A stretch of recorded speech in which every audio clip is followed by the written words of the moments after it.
Video එක දාන්න ලැජ්ජ හිතුණා. ඒ කමන්න එකේ දැම්මා.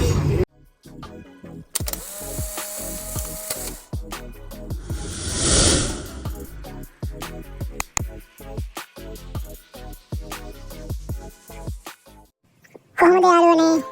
අද ඉතින් අපි ආවා චීස් කොත්තුවක් කන්න අනුරාධපුරයට. අපි ආවේ නම් ඔයාලා හැමෝම දන්න තැනකට. ඒ තමයි අනුරාධපුර රජරට හොටල් එක. මේක නිකන් ගැමි ගයක් වගේ හදලා තියෙන මාරම ලස්සනයි. ඉතින් අපි ගිහිල්ලා උඩ එක දාලා විනාඩි 10ක් 15ක් වගේ යද්දී අපේ චීස් කොත්තුව ආවා. ඒක අපි දෙන්නට වෙනස්ම අත්දැකීමක්. ඒ කියන්නේ අපිට කලින් චීස් කොත්තු මේ විදිහට ඇවිල්ලා නැහැ. මේක වෙනස්ම විදිහට නෙළුම් කොළයක තමයි චීස් කොත්තුව ආවේ. මේ තියෙන්නේ වලට බලා ගන්න පුළුවන් එක. කොත්තු නම් කොත්තු. මෙන්න කොත්තු.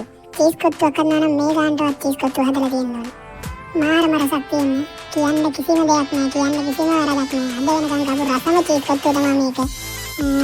අපි මේ ෂොප් එක ඇත්තටම හොයාගෙන ආවේ. මේක අපි කලින් එකපාරක් අපි මේකට ඇවිල්ලා තියෙනවා. මම මතක හැටියට මම මෙයාව හම්බෙන්න අනුරාධපුරයට ආපු දෙවන දවසේ. ඒ දෙවන දවසේ අපි කාලා ඒක රසයි වගේ මතකයි හින්දා තමයි මේ ෂොප් එකට ආවේ ගියේ. දැන් මම කාලා බන්නේ ෆුල් වෙලා තියෙනවා. මේක නම් කොච්චර කෑවත් අතරින් ඉන්නේ සුපිරිම සුපිරි චීස් කොත්තුවක් මේක. මම නම් ඉතින් ගේ මත ඇරලා දැම්මා. ඒත් මෙයා නම් ඉතින් අන්තිම තප්පර වෙනකන් සටන් කරනවා. මේක මෙයාට දාලා යන්න හිතෙන්නව නෑලු ඒ තරම් රසයි චීස් කොත්තුව. කොහොම හරි ඉතින් අද අපි කාපු රසම චීස් කොත්තු වීඩියෝ එක ඔයාලට ගෙනාවා.